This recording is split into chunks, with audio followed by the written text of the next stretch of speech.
The scorching sun beat down mercilessly on the dusty trail as Josephine Morgan struggled to breathe, her body crumpling beside the broken wagon wheel that had been the final blow to her westward journey.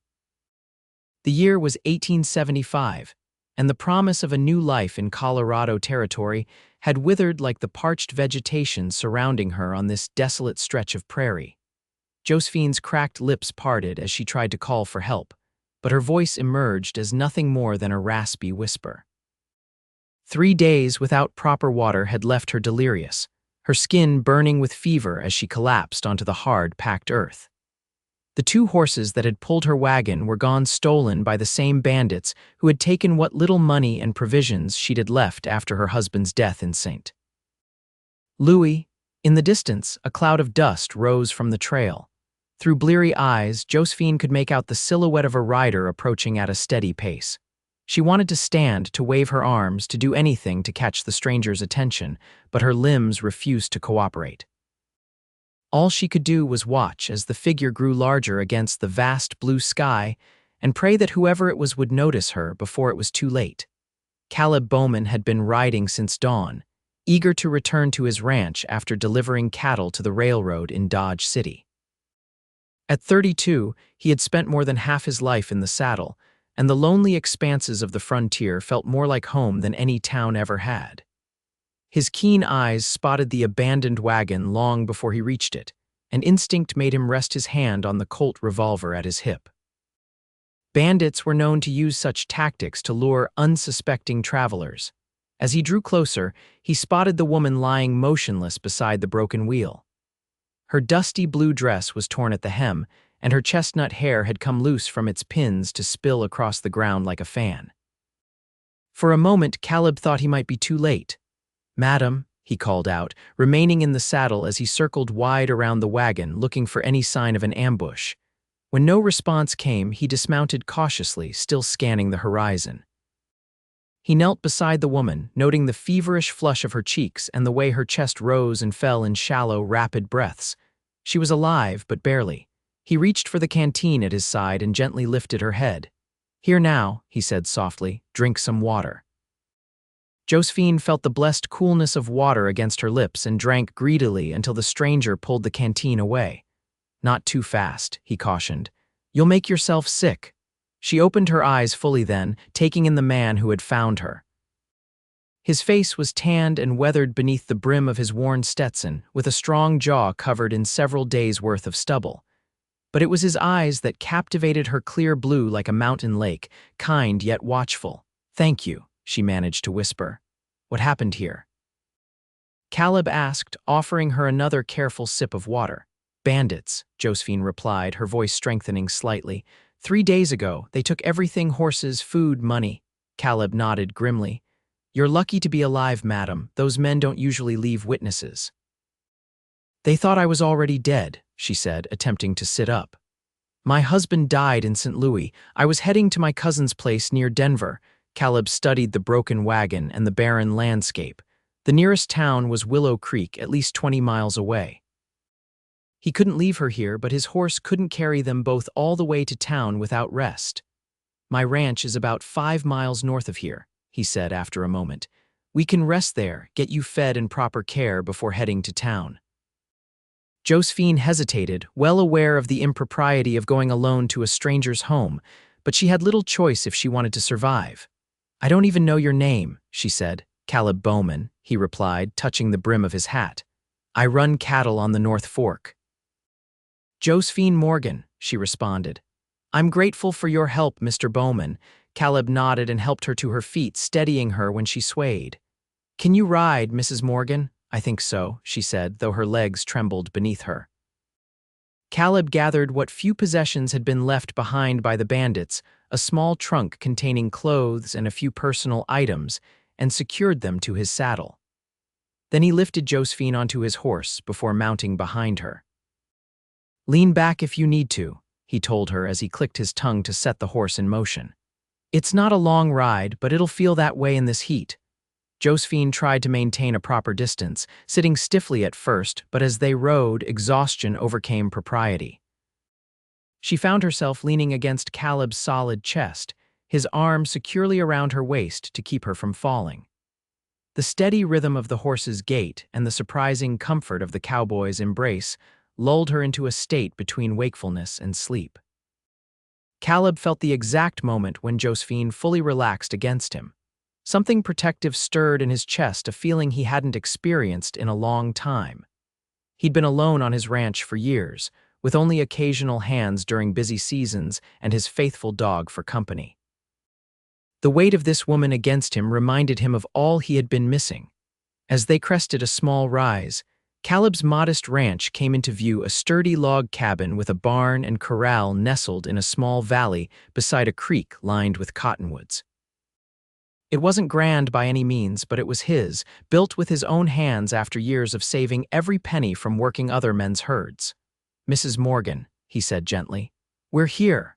Josephine roused herself, blinking in the late afternoon light. The sight of the cabin, with smoke curling from its chimney, nearly brought tears to her eyes. After days of fear and desperation, it looked like paradise. A large brown and white dog came bounding out to meet them, barking excitedly. "That's Buck," Caleb explained as he dismounted and reached up to help Josephine down. "He's loud but friendly."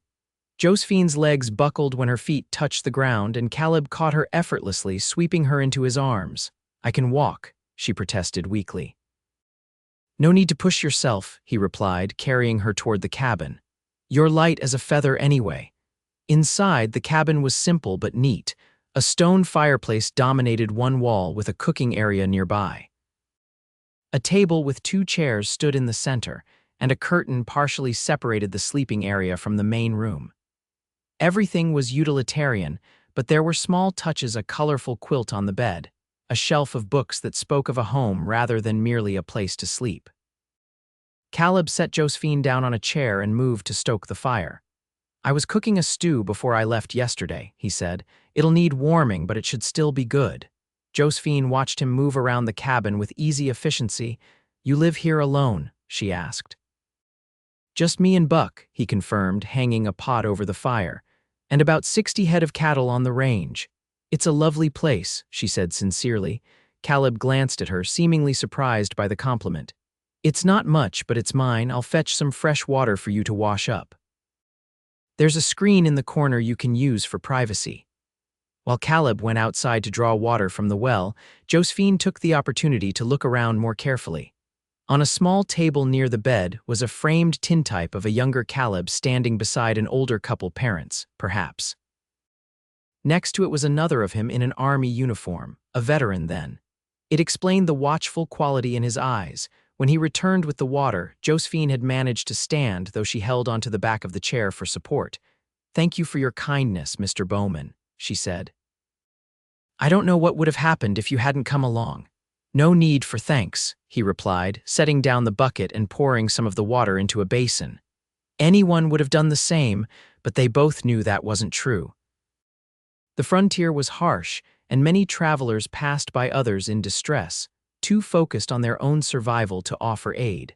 After washing up and changing into a clean dress from her trunk, Josephine felt more human. Caleb had given her his bed and insisted on sleeping on a bedroll near the fire. Despite her exhaustion, she found it difficult to fall asleep, her mind replaying the events that had led her to this place. After Thomas's death from pneumonia 6 months ago, she had sold their small general store in St. Louis and decided to join her cousin Emily in Colorado. At 26, with no children and few prospects in the city, the promise of open land and fresh beginnings had been irresistible. Now, those dreams seemed as broken as her wagon wheel. In the morning, Josephine woke to the smell of coffee and bacon. She rose and quickly arranged her hair, conscious of her appearance in a way she hadn't been during yesterday's desperate circumstances. Caleb was at the stove, his back to her. He had shaved, she noticed, and changed into a clean shirt. "Good morning," she said. He turned, a smile softening his features. "Mrs. Morgan, how are you feeling?" "Much improved, thank you, and please call me Josephine," he nodded. "Josephine, then, and I'm Caleb." They shared breakfast at the small table, and Josephine found herself studying him when he wasn't looking. Without the shadow of his hat, his features were even more striking: the strong line of his jaw, the laugh lines at the corners of his eyes that suggested he smiled more often than he frowned. "I thought we might head into Willow Creek today," Caleb said as they finished eating. "The general store there can provide whatever supplies you need for the rest of your journey, and there's a stagecoach that comes through twice a week that can take you to Denver." Josephine felt a strange disappointment at the thought of continuing her journey so soon. "Yes, of course." "That would be sensible." Caleb must have heard something in her voice because he added, "Unless you'd prefer to rest another day, the stagecoach won't come through until Thursday anyway." Relief washed over her. "If it wouldn't be an imposition, I think another day of rest would be wise." "No imposition at all," he assured her. "I have chores to tend to, but you're welcome to make yourself at home." As Caleb went about his ranch duties, Josephine found ways to make herself useful. She swept the cabin floor, washed the breakfast dishes, and began preparing a proper meal from the supplies in Caleb's pantry. It felt good to have purpose again after days of helplessness. From the window, she watched him work mending a section of fence, checking on a newborn calf, moving with the easy confidence of a man who knew his place in the world. When he returned to the cabin at midday, he seemed surprised to find the table set and a meal waiting. "You didn't have to do this," he said, removing his hat and washing his hands in the basin by the door. "I wanted to," she replied. "It's the least I can do to repay your kindness." They ate together, and Josephine found herself telling him about her life in St. Louis, her marriage to Thomas, the small general store they had run together, the grief that had driven her west after his death. "And your family?" Caleb asked. "None back east. My parents died when I was 16, she explained. "Thomas was all I had, and now my cousin Emily is my only living relative. What about you? The photograph or those your parents?" Caleb nodded. "They had a small farm in Kansas. Pa died during the war, and Ma followed a few years later. After my service in the Army, I came west and worked as a ranch hand until I saved enough to buy this place."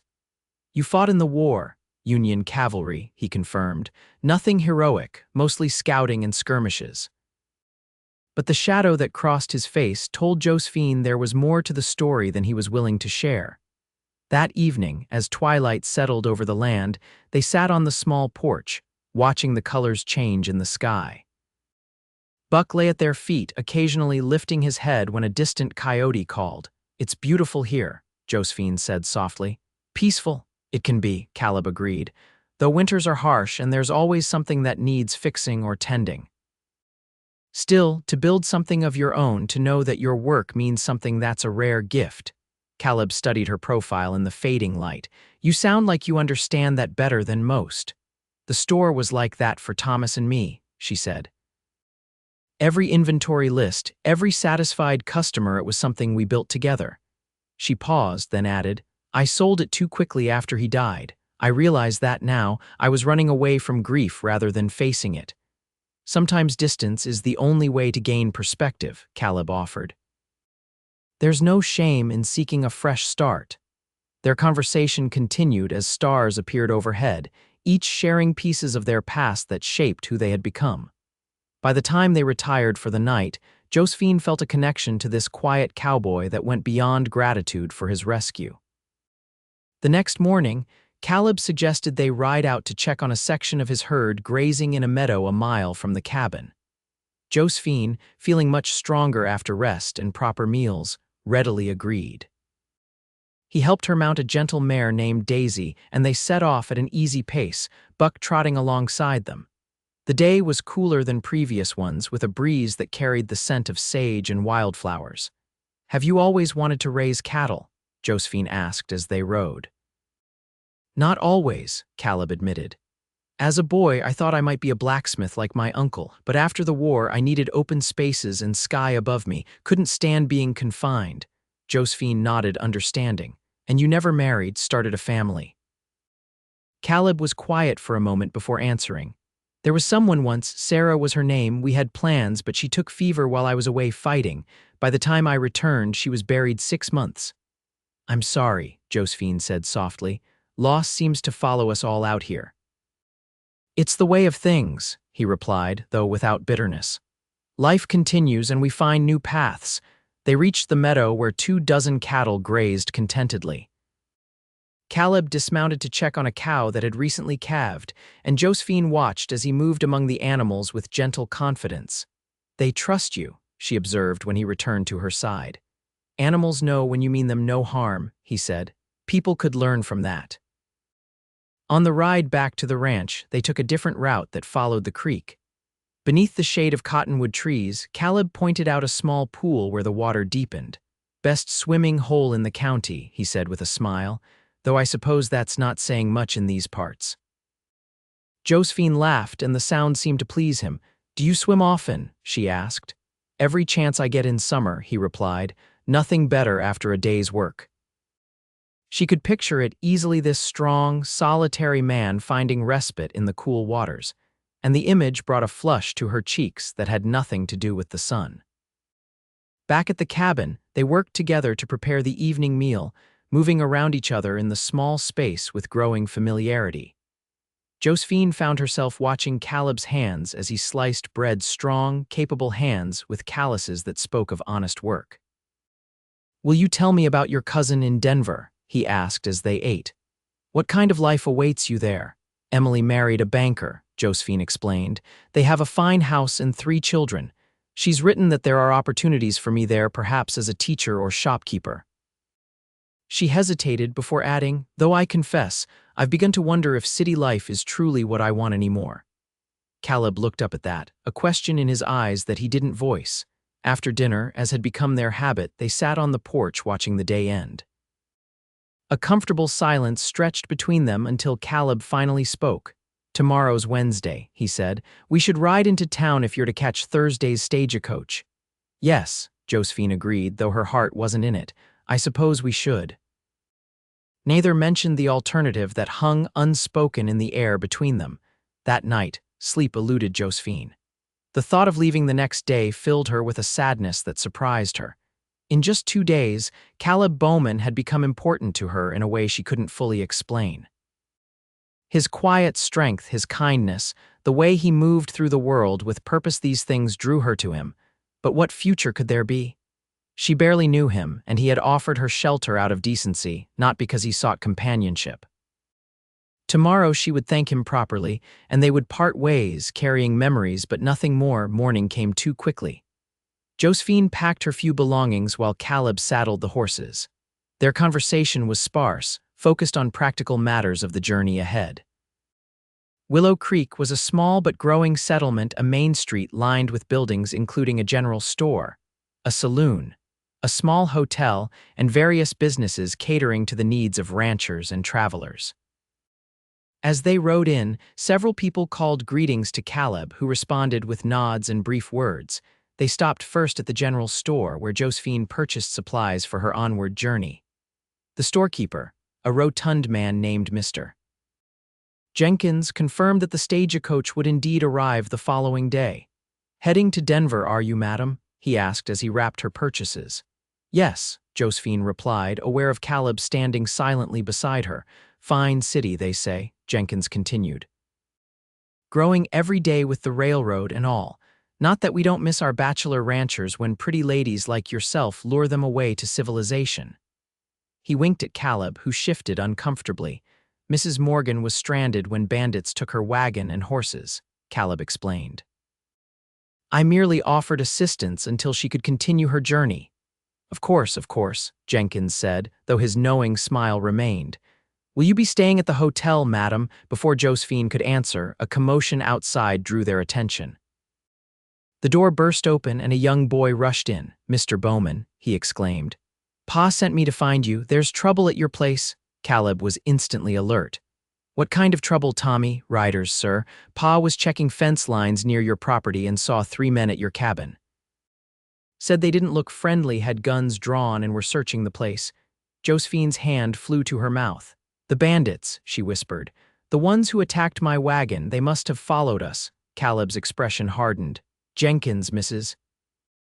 Morgan needs a room at the hotel until the stage comes tomorrow." "Caleb, no," Josephine protested. "This is my fault. I can't let you face them alone." "This isn't open for discussion," he said firmly. "Tommy, where's your father now?" "Watching the place from the ridge," the boy replied. Said to tell you he'd meet you at the old oak if you came.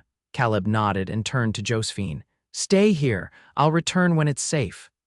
Without waiting for her response, he strode out of the store, Tommy at his heels. Through the window, Josephine watched him mount his horse and gallop out of town, determination evident in every line of his body. Don't you worry, madam, Jenkins said, mistaking her fear for concern about herself. Sheriff Davis is over at the saloon. I'll fetch him, and he'll make sure you're safe until Bowman returns. But it wasn't her own safety that worried Josephine. The thought of Caleb facing those ruthless men alone made her blood run cold. They had killed before she was certain of it, though they had left her for dead rather than shooting her outright. The sheriff, a weathered man with a gray mustache, arrived promptly and escorted Josephine to the hotel. He asked detailed questions about the bandits, their appearance, weapons, anything she could recall that might help identify them. 3 of them, you say? Sheriff Davis confirmed. One with a scar across his cheek, another missing teeth, and the leader a tall man with a black coat. Yes, Josephine said, surprised. You know them, the Clayton brothers and their cousin Elias Reeves, the sheriff explained grimly. They've been terrorizing travelers between here and Dodge City for months, killed a family near the Kansas border last month. The confirmation of her fears made Josephine's heart race. Please, Sheriff, you have to help Caleb. He's riding into danger because of me. Bowman can handle himself, the sheriff assured her. Army trained, cool under fire, but I'll gather some men and ride out all the same. Those Claytons need to answer for their crimes. Left alone in the small hotel room, Josephine paced anxiously. Hours passed with no word. Evening approached and still no sign of Caleb or the sheriff's posse. Unable to bear the waiting any longer, she made a decision. The livery stable was at the edge of town. The young man minding it was reluctant to rent a horse to a woman alone, especially with night coming on, but Josephine's determination and the extra money she offered convinced him. Take Molly here, he said, leading out a sturdy bay mare. She knows the way to Bowman's ranch if that's where you're headed. Just give her her head if you get turned around.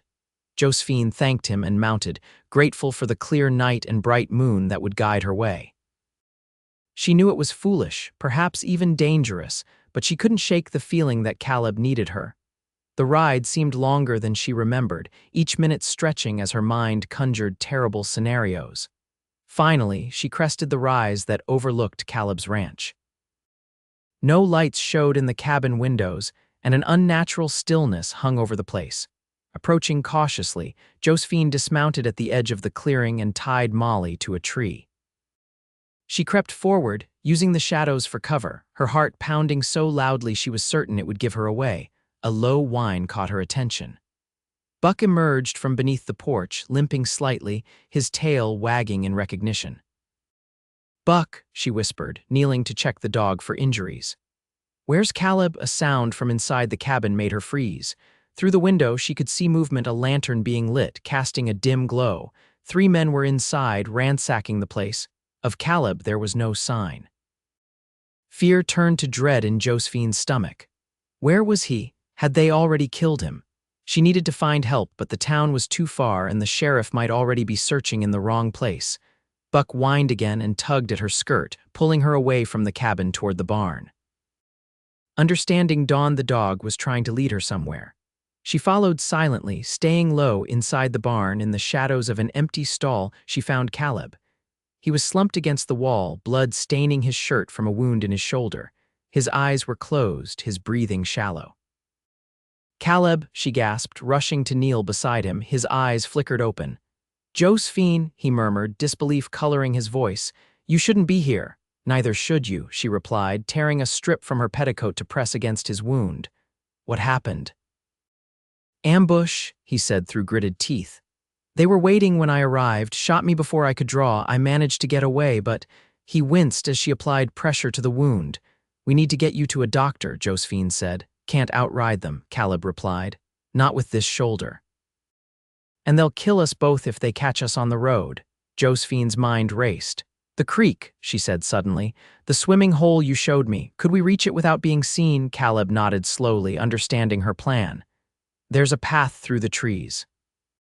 If we stay in the water, they won't be able to track us. Can you walk with help? He confirmed. Together they made their way out of the barn and into the cover of darkness. Buck led the way, seeming to understand the need for silence.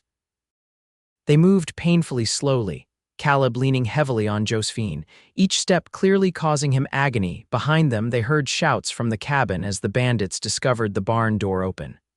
They had precious little time. The creek was a silver ribbon in the moonlight. They followed it downstream to the swimming hole, where the trees grew thick along the banks. Caleb directed them to a hollow beneath the overhanging roots of an ancient cottonwood, where the eroded bank created a natural shelter invisible from above.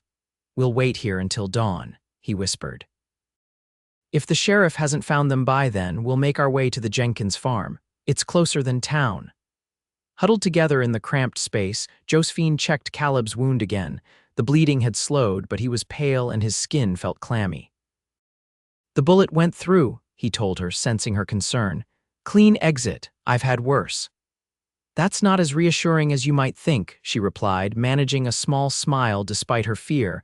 As the night deepened, they heard the bandits searching, their voices carrying over the water. Buck remained motionless at the entrance to their hiding place, ears alert for any approach. Eventually, the sounds grew distant as the search moved away from the creek. Caleb shivered, and Josephine moved closer, sharing her warmth. "Why did you come back?" he asked softly. "You were safe in town." "I couldn't bear the thought of you facing danger alone," she admitted. "Not when it was my presence that brought it to your door." He was quiet for a long moment. "I would have come for you even if I'd known they were waiting," he finally said. "From the moment I found you by that wagon, something changed. I just didn't recognize it until I thought I might lose you." In the darkness, Josephine found his hand and held it tightly. "I felt it too," she whispered. "These past days with you, they've meant more than I can say." They stayed like that, hands clasped, speaking softly of small things to keep fear at bay as the hours passed. Caleb told her about his dreams for the ranch, the improvements he wanted to make, the larger herd he hoped to build. Josephine shared memories of her childhood in Pennsylvania, of the books she loved, of the garden she'd always wanted but never had space for in the city. "You could have a garden here," Caleb said, then seemed surprised by his own words. "I mean, I'd like that," Josephine said before he could retract the implied invitation. "Very much." Dawn found them still hidden beneath the cottonwood roots, exhausted but alive. Caleb's condition had worsened, his forehead hot with fever. They needed to move to find help, but the risk remained that the bandits were still searching. Their decision was made for them when they heard the welcome sound of men calling Caleb's name. Buck barked in response, drawing the search party to their hiding place. Sheriff Davis himself helped Caleb up the bank. "Been looking for you all night," he said. "Caught 2 of the Claytons, but Elias Reeves slipped away. Mrs. Morgan here was supposed to be safe at the hotel."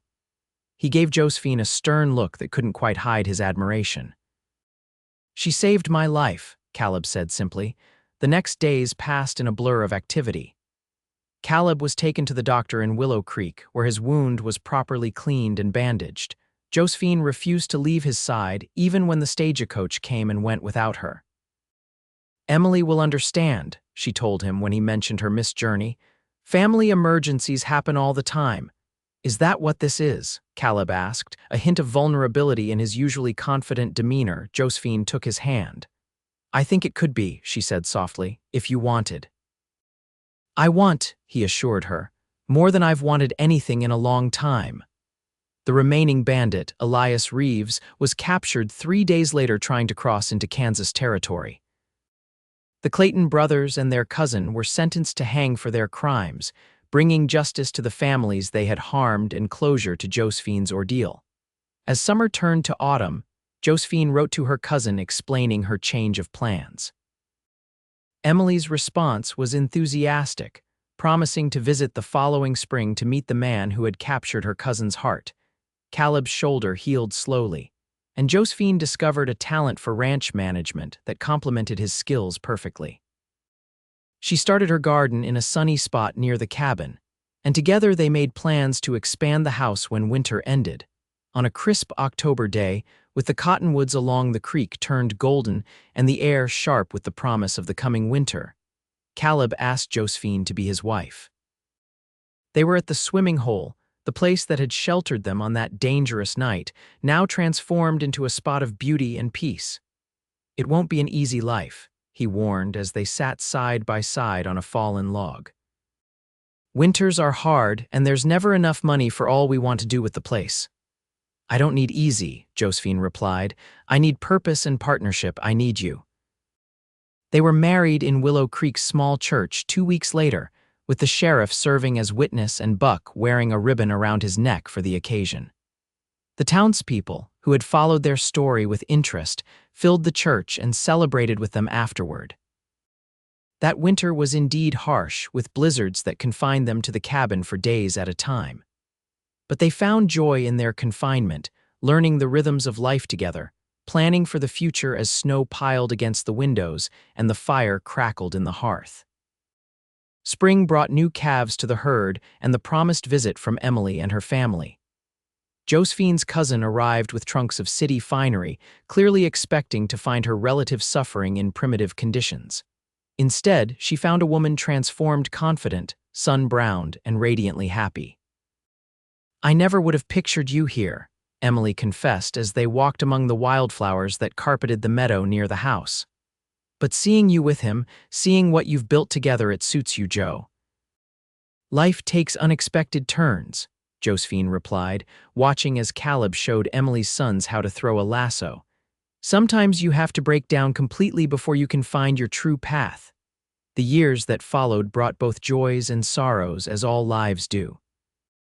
Their first child, a daughter they named Sarah after Caleb's lost love, arrived the following winter during another fierce blizzard. Caleb himself delivered the baby when the doctor couldn't reach them through the snow.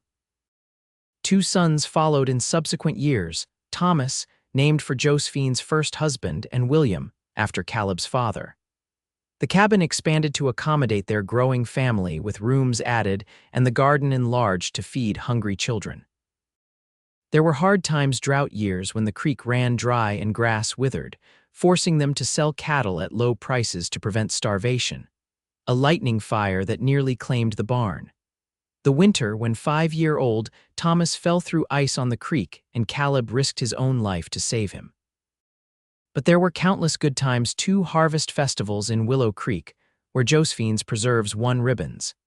The year Caleb's careful breeding program resulted in cattle that fetched top prices at market, the day they finally paid off the last of their debts and truly owned every acre free and clear.